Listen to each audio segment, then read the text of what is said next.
Okay, so welcome and thank you so much to everybody that has registered and is attending the Cricket New South Wales Grants and Funding webinar tonight. We had an overwhelming response and I can see that people are still joining the call as we speak. So about 200 registrations tonight, so thank you so much. It's an overwhelming response for us and we're so excited to be able to present with you and be with you here tonight. My name is Teal Blessington. I'm Head of Infrastructure and Government at Cricket New South Wales. We also have some other members of the Government Relations and Infrastructure team on the call, or as we refer to ourselves as the GRIT. So I've got Lauren Coates, who is our Infrastructure and Project Specialist, and Guy Reagan, who is our Government Relations and Public Policy Manager, and you'll hear from them both a little later on in the session. We do have everybody already off mute and camera, so I don't need to ask to do that. But what I would like to do now is hand it over to Lee Germon, who is our Cricket New South Wales Chief Executive Officer, for our acknowledgement of country and just to say a few words. Thanks, Lee. Thank you, Teal. Hi, everyone. First of all, in the spirit of reconciliation, I acknowledge the traditional custodians of country throughout New South Wales and their connections to land, sea and community. I pay my respect to the elders past and present and extend that respect to all Aboriginal and Torres Strait Islanders peoples today. I acknowledge that I am participating in this meeting tonight from the city of Canada Bay, which is part of the traditional lands of the Wangal clan. I also acknowledge the traditional custodians of the various lands on which you all work today and the Aboriginal and Torres Strait Islander people participating in this meeting. Welcome everyone. It's wonderful to be able to just open up this webinar, and wonderful with the response we've had to this webinar on grant funding and how to access some grants for very important cricket facilities. We are on the brink of returning to cricket, so today we had further confirmation that from next Monday, training for groups of 20 or less of fully vaccinated people aged over 16 can occur, 16 and over can occur, which is fantastic. And of course, from Monday, those aged under 16 can also start training cricket. And we are on track to be able to recommence cricket around about October 23, might be slightly later. So it's very exciting. We're on the brink of the cricket season. Hopefully you're all excited about that possibility. And of course, this weekend, we also have the Great Backyard Cricket event. So I've already registered for that, and I look forward to seeing the wonderful uploads of the videos of the celebrations from wicket taking events happening in the backyards throughout New South Wales. Lastly, I'd just like to thank you all for the work you do for our sport. We love our sport. It's a wonderful sport, cricket. Nothing quite like it, but it wouldn't be what it is today without your help, your support, the work that you do on a voluntary basis throughout our wonderful state. So thank you all for the work that you do. On that note, I've been told to stick to a very tight timeline tonight by Teal. I assume that I now hand back to you, Teal, to get to the really important stuff for the evening. Oh, I'm on mute. Enjoy, everyone. Thank you. Thanks, Lee. Thanks for joining.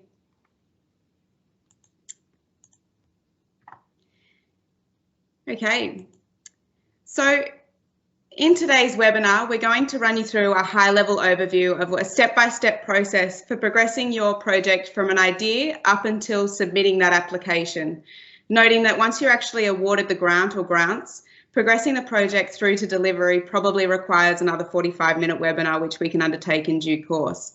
At the end of this session, Lauren is going to provide you with an update on our ACIF and Grassroots Cricket Fund programs, which are both upcoming for this financial year.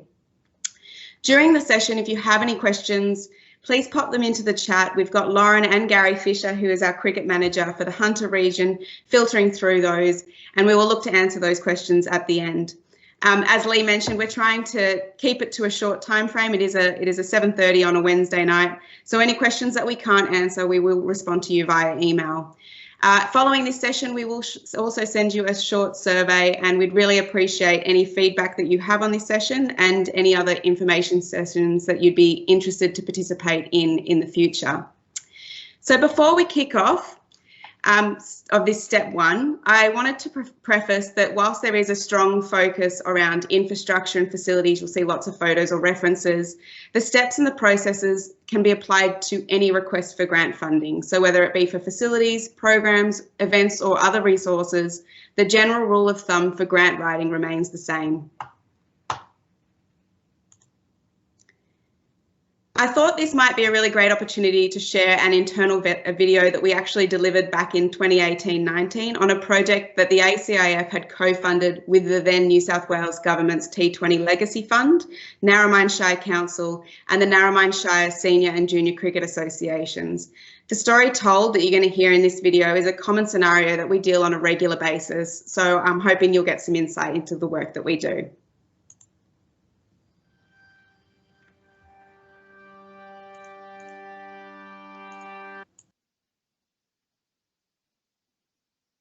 Well, Narromine Shire, there's just short of 7,000 people in here. It is the centre of the known universe. Everybody should know that. We're basically a cropping town on the banks of the Macquarie River. We're basically just winter, it's all footy, and in the summertime, it's all cricket. We had substandard nets before that are now some 20 years old, and the Cricket Association decided, A, we need to relocate them, and B, we need some very, very good standard of net. First heard about this project back in 2018. The state government has provided Cricket New South Wales with the New South Wales ICC T20 World Cup Cricket Legacy Fund. So we have about $6 million across 3 years to spend towards infrastructure, female programs and resources and regional event content. And this was one of the applications that came across my desk. I saw the opportunity to partner with Narromine Shire Council and the Cricket Associations here to increase the scope of works to a minimum 3-lane cricket practice facility, which is part of our Cricket Australia Community Cricket Facility Guidelines. So we have projects like this come across to council all the time. We get requests from community members, from sporting groups, from other community groups. We try to look at all of these projects as a community need, and we work with those people to make sure that we have a clear direction and a scope, which if we can't fund everything, it's then our job to look at funding opportunities so that we can make sure these projects happen. Yeah, the major steps I think for getting a project like this off the ground is firstly planning, know what you want to achieve, what your outcomes are, and then make a start. I think a lot of people get caught up in the enormity of such a project and just procrastinate. It doesn't never get off the ground. The idea is great, but it doesn't go any further. Just engage your local council or other authorities like Cricket New South Wales, Cricket Australia. These guys that we found do this stuff for a living and know what they're talking about. So. In terms of our role as state infrastructure managers, we help support council with resourcing, so particularly being a funding partner with the project, providing preferred supplier contacts that they can get in touch with to quote works, or we can also assist in doing that ourselves, and also providing our guidelines around the preferred specifications for either playing or practice infrastructure, and that supporting infrastructure that's required for cricket as well. The relationship that we have with the field force or the community cricket staff, it's a real blessing that they're actually on the ground for us. They are the local point of contact for councils, for cricket associations, schools and clubs, and also to be able to provide us with identifying projects that are in need of attention. So this project was about the average from when it was first a concept through to planning and delivery, which is about 12 months, but these projects can take a lot longer sometimes. Upgrade like this, what it does for our community, it allows our kids a facility to actually train and improve their cricket. We're already seeing parents with their kids down here over the weekend, which we sort of haven't seen before. It also allows us to maintain local, so instead of going into Dubbo to train in facilities in there, we can actually do it here in Adelaide.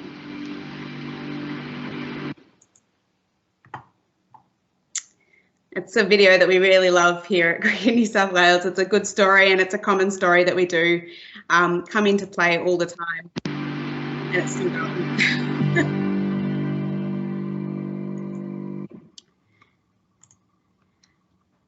So when you have identified that project, engaging potential project partners, ensuring that they are aware and supportive of the project is essential. So as you would have seen in that video, at Cricket New South Wales, we have our community cricket team who are your local representatives and can provide you with that localised support in engaging with council, other sporting groups or your community members.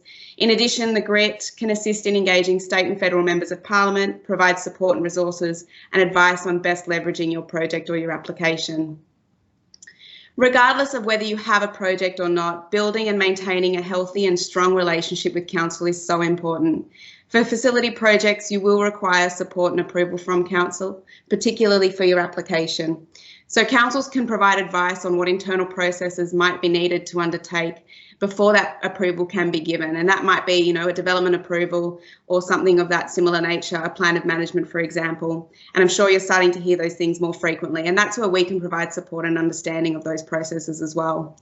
For those larger scale projects, such as new or refurbishments to amenities, clubhouses, these projects do require a lot more time, effort and resources. So that NEP project took almost 12 months. Amenities and clubhouse refurbishments can take years.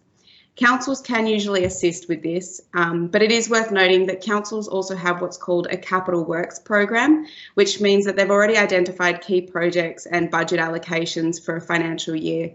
So sometimes asking them to prioritise or budget for a project not listed is sometimes a challenge for councils, and they may be able to provide written support for your application, but unable to allocate a financial contribution for that financial year.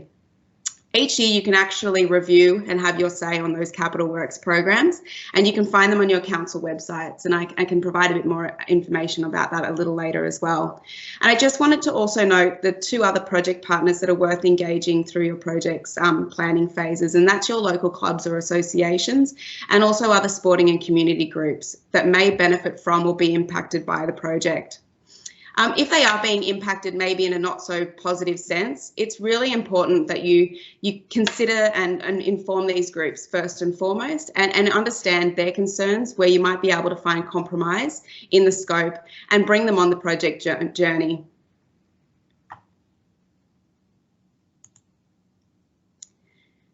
So we regularly get asked about how to secure funding for those trickier projects that you're seeing here. From scoreboards to picket fencing to turf wicket covers, sight screens, rollers, mowers and shade and shelter. Sometimes these projects are actually best supported when you partner it with another project or a broader scope of works that better meets the funding objectives.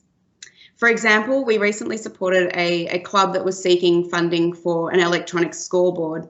We actually found out that they had another project on their wish list, was to actually convert some of their change facilities into female friendly or gender neutral, which meant they wanted to put lockable showers in and toilets and remove the urinals. So we actually partnered those two projects together, and it increased the likelihood of funding. They were successful with their grant application. If you don't have another project to partner it with, grant programs like the Community Building Partnership Program, the Local Sport Grant Program, and even the Grassroots Cricket Fund with the Cricket Australia and the Australian Cricket Association do support these projects.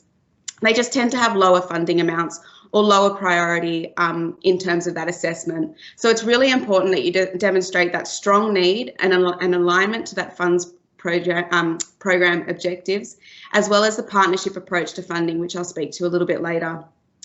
In addition, it's really worth noting that a key theme of the recently developed Cricket New South Wales infrastructure strategy has actually called out the provision of off-field supporting infrastructure as a priority for cricket, so that it can better support the delivery of the game at all levels.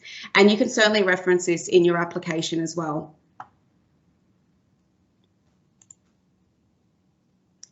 Step 2. So getting all your ducks in a row is key to making the application process as efficient and stress-free as possible. Given you only have a small window of time to apply, which is usually about 4 to 5 weeks, this groundwork can and should be done before a grant program opens. Sometimes it's possible that the stars align and you can squeeze it all into the tight time frame, but I certainly wouldn't advise it. For a number of these tick boxes that you see on your screen, the Government Relations and Infrastructure team or your local Cricket New South Wales representative can support you with these. You're going to hear me rattle on about it a lot throughout the session, but understanding how your project aligns with and delivers on strategic priorities, either of Cricket New South Wales, the New South Wales Government, councils, or even the funding program that you're applying to is really going to help give yourself a strong application. So I've just listed some there. The infrastructure strategies for the cricket is actually located on the Cricket New South Wales website, as is the facility guidelines. And you can certainly Google the other ones as well, and they'll pop up. So on identifying grant and funding opportunities, I've just listed a few here, but I would really recommend, strongly recommend, that you subscribe to newsletters from state government agencies such as the New South Wales Office of Sports Shorts, as well as your local council newsletters, as I mentioned previously. The Sports New South Wales Blues e-newsletter, and I talk to this about with community cricket all the time, is a fortnightly newsletter that has a grants section that actually specifies what grants are currently open and that you can apply to. But they also, and as you can see down the bottom, have a hyperlink to a sports grant summary, which details an overview of all the grants available to sports in a calendar year. And that can be from facilities to equipment to resources to all sorts of things. So I would really recommend that you, if anything, subscribe to the Blues e-newsletter and make sure that you're checking that sporting grant summary regularly. Subscribing to a council newsletter is also a great way to see what's happening in your local area too.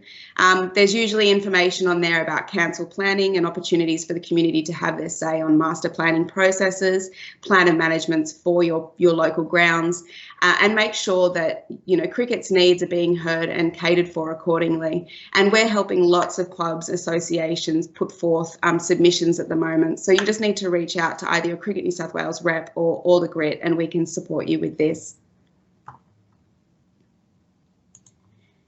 Probably a slide that you're all interested in, and I'm not too sure if you can see this, but I should also advise that we will provide this PowerPoint to you all following the session. But I've just jotted down only a few annual grant opportunities, most of which come from the New South Wales government. And as I said, the Sports New South Wales grants summary actually provides a much more extensive list. I would suggest that the top three are probably of most interest, and that's, as I mentioned already, the Community Building Program, the Local Sport Grant Program, and the Office of Responsible Gambling's Infrastructure Grants Program.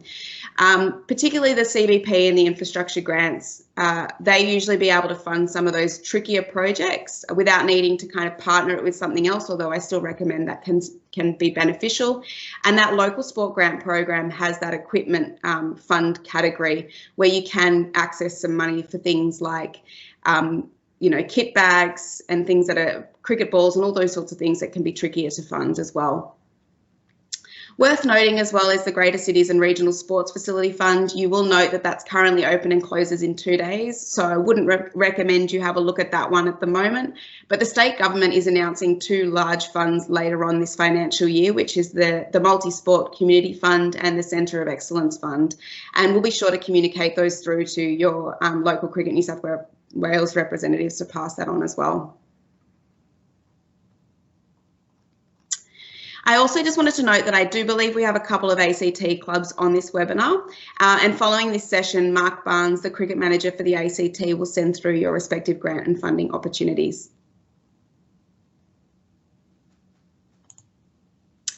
I'm actually now going to hand it over to Guy here to talk to this slide around engaging your local MPs, particularly with some important times coming up at the moment. Thanks, Guy. Cheers, Teal. As Teal said, my name is Guy, and I'm the Government Relations and Public Policy Manager here at Cricket New South Wales. That's sort of a long title that basically means it's my job to approach all levels of government and the opposition parties on cricket's behalf. Could be on anything from ensuring officials are hearing our voice on any issues, or helping navigate our way back to the field post-lockdown, or approaching them about particular projects that we want to see funded. So yeah, Teal just asked me to say a few words now to help underscore the importance of members of Parliament to our efforts to win grants and funding to help grow our game. And at the outset, I'll say I'm going to whip through this because we're sort of on a pretty tight schedule, but there's going to be another webinar most likely before the end of the year where I'll concentrate on, I guess, providing tips to advocate for projects in the lead up to what's going to be a packed election season in the next 18 months. Both the state and federal governments will go to an election, and that really provides a really good opportunity for cricket to try and win some funding for the projects we want to see to come to fruition. So basically, at its start, we want to encourage everyone throughout the cricket community to develop and build a relationship with your MPs. So we know this won't be for everyone, and we know this can be daunting, but we're here to help. whether it's our team or your cricket manager. But basically, your member of parliament, whether they be state or federal, can be a great asset for your club. Now, they can help in a variety of ways. For larger grant programs, they could be your best advocates with ministers and government departments. Some smaller programs on the slide that Teal just spoke to before this one are designed specifically for MPs to allocate to local community groups. And then there are elections itself where commitments might be made by candidates to be the party to support local projects. So I just want to provide a few very quick tips, which I'm sure many of you are already across. The first one really is like, you've got to find out who your state and federal MPs are. That sounds pretty obvious, and Google search should help you there. Like we'd advise that, and as I said, we can help you do this if you sort of don't know how to, like, sort of making an introduction can be a bit daunting. That really, to make an introduction, if you haven't already, to your MP at the state and federal level of who you are and who your club is. Probably the easiest way that can be done these days is simply by signing up to their various forms of social media and starting a communication that way. Simply introducing yourself and your club to them, how many players you've got, what part of the electorate they come from and whatnot. The other really important thing is, it sounds really simple again, but if you've got an idea that you want to see funded, let them know about it. So if you've applied for a grant, let them know about it. And if you've, like, MPs in government, like, sounds pretty simple, but they don't know what they don't know. And they can be your best advocate, but they need to know about what you want to see funded. So if you've got an idea for a scoreboard or a new dressing room or something like and you don't know where to start, or that if you do know where to start, but you're trying to sort of like find out what the next step is, while hopefully our team's been able to help, your MP is also going to be someone who can really help you advocate. So, and I think down the bottom there, we say it's a test match and not a T20, and that's I guess like a point that probably should be made throughout this whole presentation. But like, the wheels of government turn slowly, but they do always keep turning. So building a relationship with an MP, and you don't have to sort of see them all the time or speak to them all the time, but so they know who you are and who your club is and what your needs are. You never know when opportunities might come up. So that's, I guess, more of, a bit of a taster for a upcoming webinar where I'll hopefully go through in much more detail how to advocate in the upcoming election season for the projects we want. But I think I can answer a question now. I'll wait to the end, I think, or Teal? Yeah, we'll take the questions at the end. Yeah. Sure. Thank you. Thanks, Guy. Okay, so I'm now going to just quickly talk about the grant guidelines and understanding if the grant you're going to apply to is the right grant for your project and for you. So what I've done is I've actually taken the ICC T20 World Cup Legacy Fund guidelines from last year, just to use them as a bit of an example. So again, using a bit of a checklist, understand if you and your project are eligible to apply. So I'm going to be a club seeking to purchase purchase a program through Cricket Australia to run a through the female programs and resources category. So understanding first whether I am an incorporated club or an association, and then have I endorsed Cricket Australia's safeguarding children and young persons policy. So that is something that I absolutely have to tick off before I can even consider applying. On the right there, you can see the projects that aren't funded. So I'd work through that list and make sure that nothing there that was within my project was ineligible. Understanding, do you have enough time to apply? So on that bottom left-hand corner, you can see the time frame of the open and close dates. Also within the guidelines, they have a little bit more detail about that, and obviously advising about when the assessment period will take place and announcements of those applications. As I've already gone on about, it's so important that you do some of that groundwork and that you're not seeking to apply in the final, 24 to 48 hours with no work done. So would give yourself at least a minimum of 1 to 2 weeks to make sure you've got everything that you need to apply. Does your project support the fund's key objectives? So jumping over onto that second page, it talks to you about, you know, equipment, purchasing of equipment, funding to support coaching and accredited programs, all of those things. Do I tick that box? Yes, I do. Okay, great. Now, where can I actually draw alignment to the New South Wales Office of Sports, Her Sport, Her Way strategy? And they only brought that out a few years ago. So having a look, and that the document that I previously showed, you can have a quick squiz of that and find some of those buzzwords where you can draw alignment from your project to the funding program, but also the objectives of the funding provider, being the Office of Sport.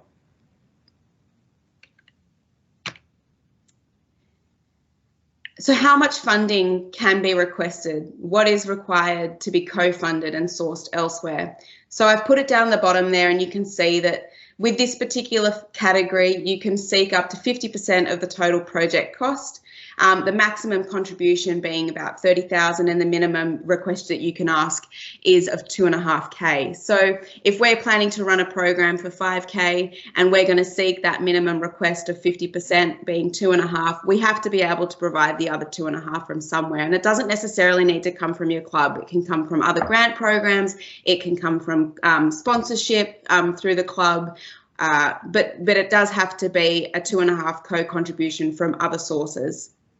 What supporting documents are required, and they provided you there that supporting document checklist. So making sure you just tick those boxes once you have those documents, because you do need to have that supporting documentation in order for your application to be deemed eligible through the assessment period.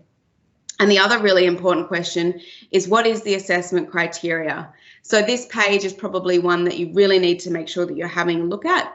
When you do plan to answer those questions, have a look and see what the weighting is for those questions. So as you can see, meeting the program objectives is 50% of your score for being a successful application, and then only the budget's only 10%. It will still be a weighting factor, but you've really got to be able to demonstrate alignment to those programs objectives. And even that demonstrating the need and the capacity and experience, the weighting of those being 40% collectively, you've got to be able to do that quite well as well. So if the shoe fits, and which we assume in this case it does, we can now commence writing the application. And so very quickly before, because I know that there were a couple of questions that came through and I just wanted to answer those. You can commission a grant application service provider to help you with your application. But again, I'm hoping that this webinar will assist you in better understanding the ins and outs of the application process, but also know that your local cricket manager and ourselves can provide you with that assistance, and we're also a free resource.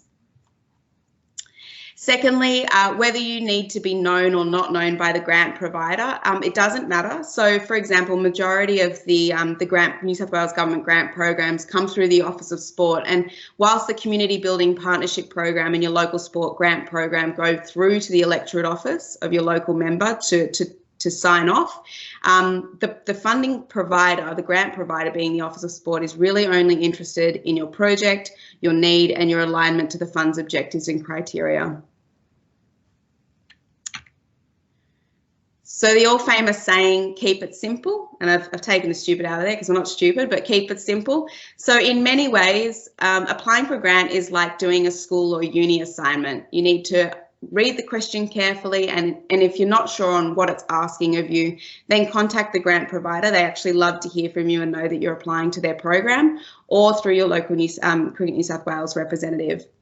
Be succinct in your response. Get to the point. Don't detail the club's 100-year history unless it asks for it. And it is something that we get quite common through our ACIF program. So just wanted to give you the heads up that unless it's being asked, don't bother putting it into the response.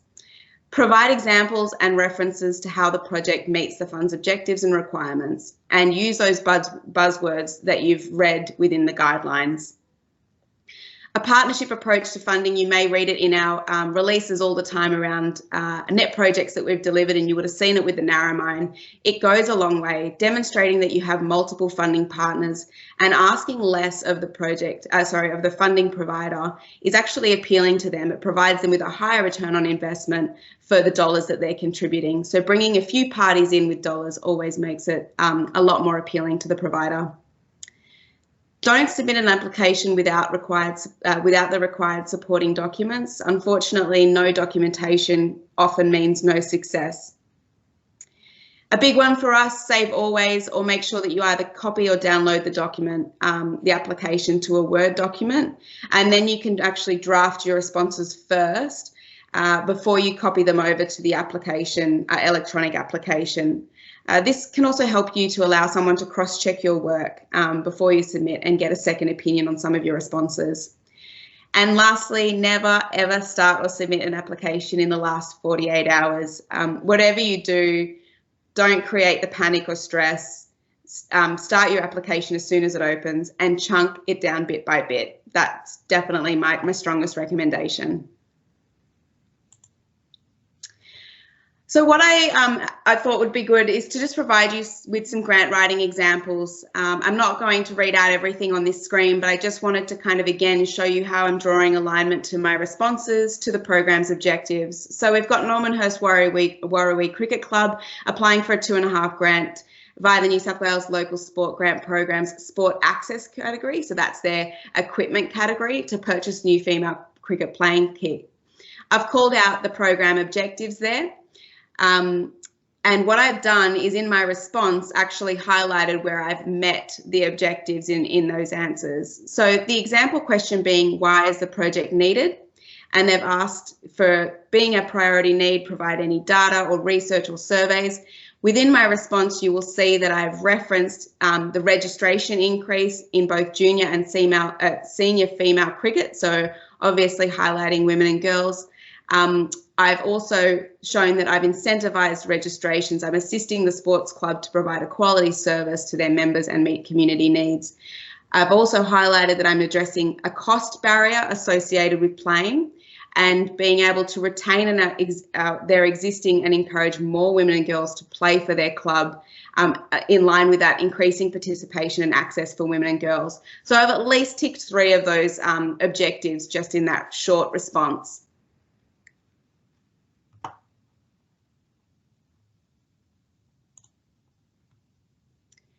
Another response another example response that I wanted to show you is the T20 Legacy Fund. So we've got Tintinbar East Junior Cricket Club applying for a $50,000 grant from the then, it's not available anymore unfortunately, New South Wales Government's T20 Legacy Fund through the infrastructure category. And they're going to construct a new 4-lane cricket training facility. So in the objectives there, we've either got to improve the quality and or increase the quantity of cricket facilities in New South Wales. And I've got to demonstrate how I'm going to meet that infrastructure objective. So basically the club is aiming to demolish their existing and old and unsafe 2-lane cricket practice facility to construct a new 4-lane facility. They're going to align it with the facility guidelines, so that obviously is improving the quality of the facility. They're also going to add junior format crease markings and identifiers, which is something that we actually want to see roll out with all of our nets these days. So 2 things that they're doing is improving the quality, but also increasing the number of training lanes available to their club and to their community and to their LGA. So a really strong application and response there, ticking all the boxes.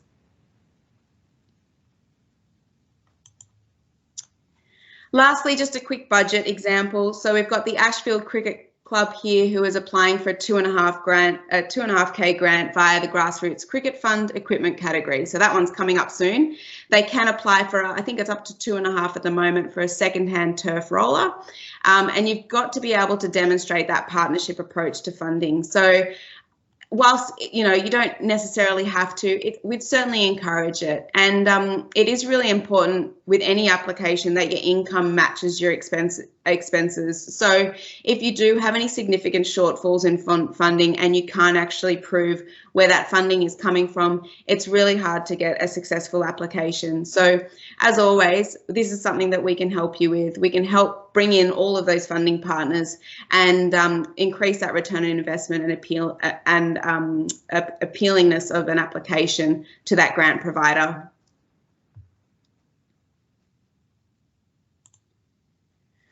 Okay, so I'm almost done talking, which is fabulous, but I just wanted to finish off with some top tips and a recap as to what we've just obviously viewed. So engage, engage, engage. Remain the front of mind with your key stakeholders. Keep them informed and engaged on what your club is doing, and don't contact them only when you want something. And also, please always feel like you can talk to us. We're always here to help you.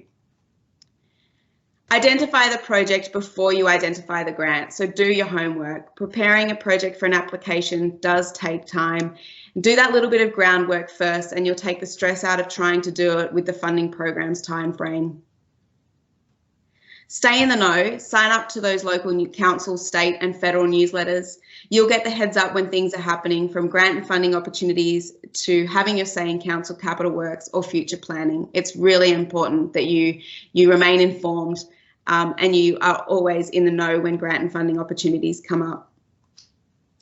Before you apply, read the guidelines. Understand first and foremost if you or your project is eligible and that you can meet all the requirements of the program. Otherwise, you're probably just going to waste your time, and it's a very can be a very frustrating process.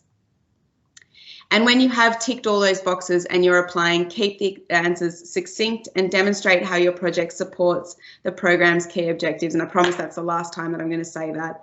Where possible, the project can be supporting, demonstrating how the project can support other strategies or objectives of organisations like ours, like Cricket Australia, or of councils, is also really important to strengthen your application.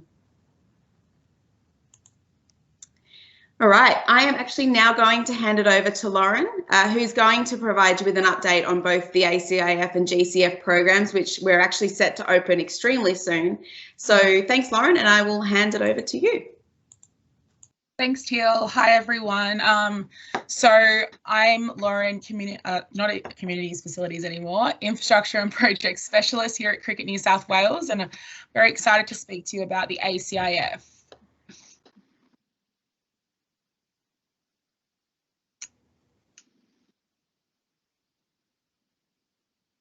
Thank you. So the Australian Cricket Infrastructure Fund, or more fondly known as the ACIF, is an initiative between Cricket Australia, Cricket New South Wales and the Australian Cricketers Association that's committed to developing high quality facilities that promote a welcoming and inclusive environment. So the funding provides communities for facility projects that are focused on growing participation and promoting accessibility. So this year we have up to $1.6 million available across the 21-22 rounds.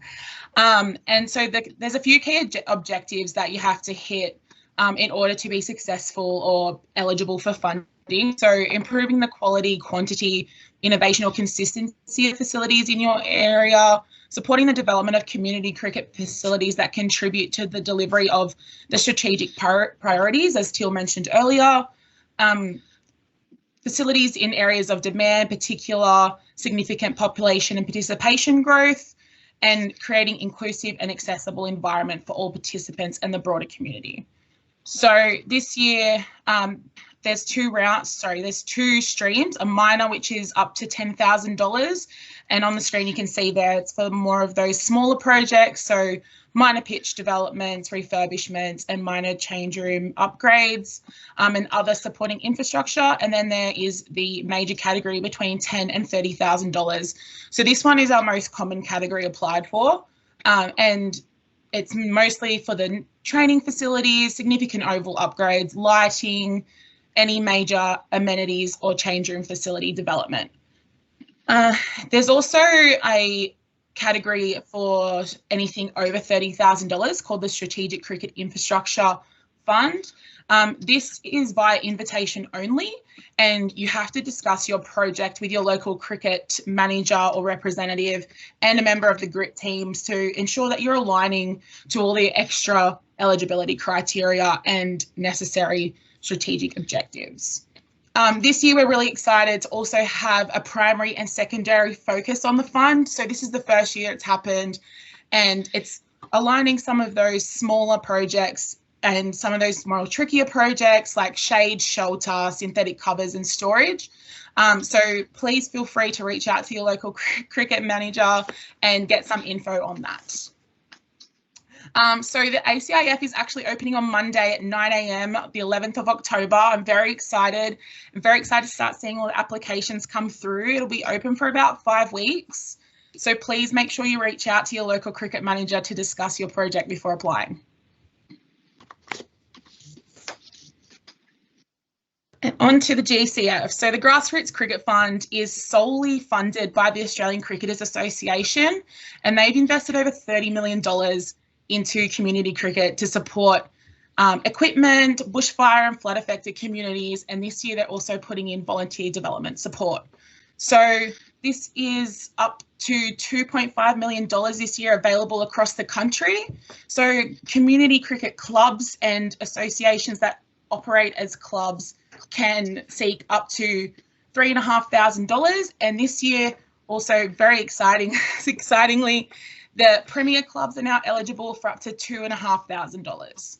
So as you can see on the screen there, I'm not going to read through it for you, but there's a few ideas of what you can apply for. Also really exciting project that we're working with CA on is the Community Heart program, where you can apply for funding and also a fundraising opportunity to get defibrillators at your club and help save some lives there.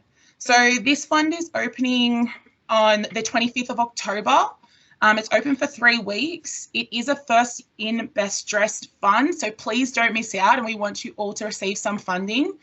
This year, the GCF has partnered with Kookaburra and the 2G Junior Flicks portable pitches. So if you were to be successful and that is what you wanted to spend your money on, you'll get an online registration form tailored to those companies that you'll receive the discount. So I think it's about $250 off the Flicks pitch, and there's an all-around like junior cricket kit that's about, I think it's about $700 instead of $1,000 or so dollars. So please reach out if you have any questions. As you can see there is a dedicated website for the Grassroots Cricket Fund, and the guidelines are now available online.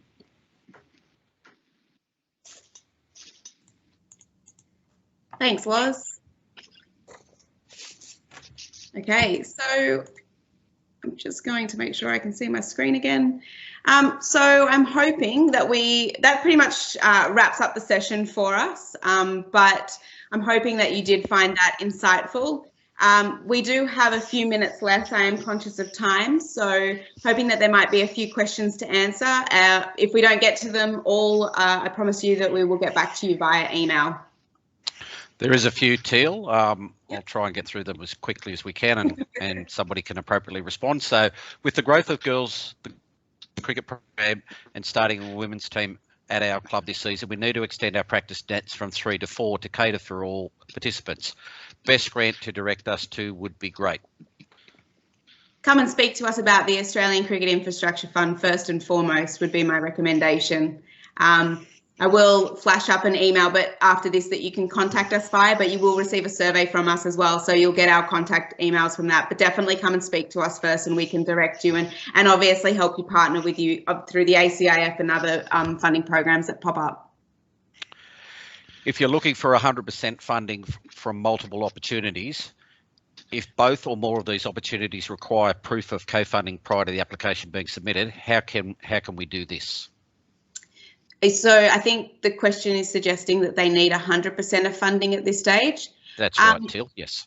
I'm assuming it might be an infrastructure project, and if that's the case, the Office of Responsible Gambling Infrastructure Grants Program doesn't require a co-contribution. It's obviously looked upon favourably. You can apply for grants between 100 to 300k through that program, and it doesn't, as far as I remember from the guidelines, don't quote me on it, but it doesn't require a co-contribution necessarily. Yeah, that one's also opening on the 1st of November, so feel free to flick us an email and we'll help you through that application. There's a couple of questions about the percentage of co-contributions. So is there a specific range or a specific percentage that needs to be met with grants? Yeah, so when we talk about the partnership approach to funding, from a blue sky thinking, we usually say about 25% per 4 partners. So we try to, get the club, the association, or the applicant being, cricket involved. We then include the Cricket Australia or Cricket New South Wales through the ACIF. Then we try to partner with the local government if that's possible, as well as seek funding either through state or federal government. And those ratios can change based on, the club's ability to be able to contribute as much as that, or we can make that work. But we usually work with you to put together a proposed funding model that is achievable. Okay. There's one there. I hope that answered the one about the co-contribution with some sponsorship being down as well. That's understandable in these current times. So hopefully that covered that. If you have been successful in grassroots sponsorship previously, are you still allowed to apply again this year for a different purpose? Yeah, absolutely. As long as you've acquitted your previous grants, they will accept your next applications. We are a young club without a clubhouse and site board. Best funding suggestions so we can pre-plan for next year.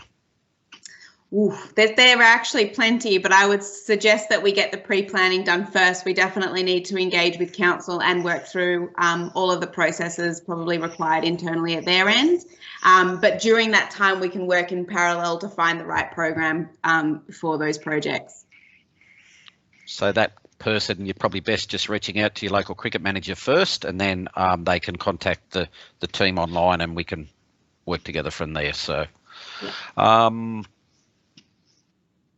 Would a grant application for Nets wicket upgrade on school grounds need to have an agreement with the local cricket association to be successful, or can the school apply on a standalone basis?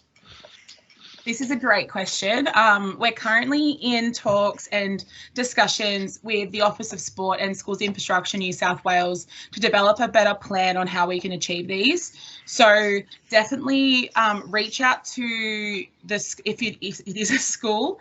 Yeah, they're very welcome to apply. We do recommend that they are partnered with a club if they do apply to the ACIF, just so there is broader community use of the facilities.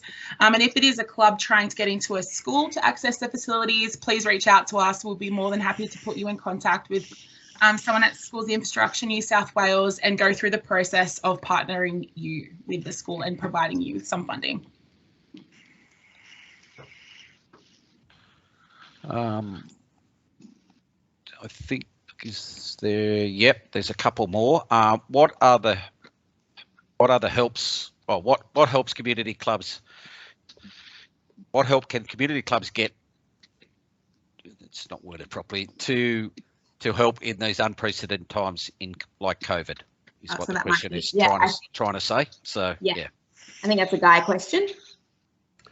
Are we talking financial support or just any sort of support? I think it's financial, Guy. Well, we're actually we're currently, I guess, not just cricket. Most of the state sporting bodies in New South Wales have actually been lobbying government for a similar, I guess, financial support package to what was announced last year during the pandemic. Like no guarantees that will happen, but we've been sort of lobbying on clubs' behalf for sort of a modest, I guess, financial assistance package, and we're hoping to find out sometime in the next couple of weeks whether that will actually be happen. So no guarantees, but like Cricket New South Wales is making the case to government that clubs do need support right now, not just clubs, but all volunteer-based organisations. So I'm hoping there might be some good news in the next little while, but we just don't know yet, sorry. One just in from Derek. Would a part payment be considered if the grant limit is less than what you need? Oh, I'm not sure what Derek means by that question. I might Derek, can you reach out to your cricket manager, whoever that may be, or email myself, gary.fisher@cricketnewsouthwales.com.au, and with a bit more detail, and we'll answer that offline. Yeah. I think that's covered most of them at the moment. Fabulous. There was a question about conflict of interest. Sorry, I've missed that one. Yes, there was. Yeah, apologies. Let's go to that because I think it's an important one to sort of like hit. Definitely. So obviously when we're talking to MPs, we do have to be mindful of that if we don't do the right thing, sort of things can unravel for various parties. I mean, my just general advice, and every case is different, would be that it's the MP's job to advocate for constituents, whether they are clubs or individuals or whatnot, and it's completely within their role to actually advocate for clubs to win funding. Things can get tricky when MPs might be on boards or in a volunteer association, or sort of, and really the rule is making sure sort of any relationships at all are always disclosed when it comes to sort of like at particular times are done. Like sort of like, and I guess the one thing I'd always just say is that if something feels not right, it probably is. So like sort of, I think it's I don't want to sort of, yeah, I think it was a good question, because I think we always have to be aware, but there's always ways that sort of like things can be made into not a conflict, if that makes sense. Hopefully that helps answer it. There's just another one that's popped through. We're awaiting on confirmation of some grants at the moment. How long after the advertised date does the funding body say they need to notify us before we chase them up? Yeah, so you will actually find sometimes in the guidelines, it'll provide you with a bit of a idea of when the announcements can be, but I would still usually add a little bit more time onto that. As I said, the CBP and the local sport grant program can take 4 to 6 months before you get an announcement on an outcome for an application. So they do take time. The ACIF, we tend to try to turn around within 2 months. But I would say if you are outside of the time that's advised in the grant guidelines of when announcements were supposed to be, you could probably follow it up then. But I would still, if it's not advised in the guidelines, I would still allow at least 2 to 3 months before you started chasing them. So I am conscious of time, so I will we will just wrap up the questions there, and I can see some people are starting to get ready for bed. Which is me included. But firstly, I just wanted to again thank you so much for joining us this evening. I certainly hope you found it informative and helpful, and that you're hopefully walking away feeling a little bit more confident about this whole process. If you have or think of any questions that you wish to discuss, either with this session or with your project, and didn't tick the box during the registration process to be contacted following this, please reach out to us via this email and we will get back to you. Alternatively, we will be sending you a quick follow-up survey, as I said, and you can come back to us on that as well. We look forward to working with you on your important projects moving forward, and I hope you all have a great evening and take care, and all the best with your upcoming cricket seasons. Thank you so much for your time, and we'll see you soon.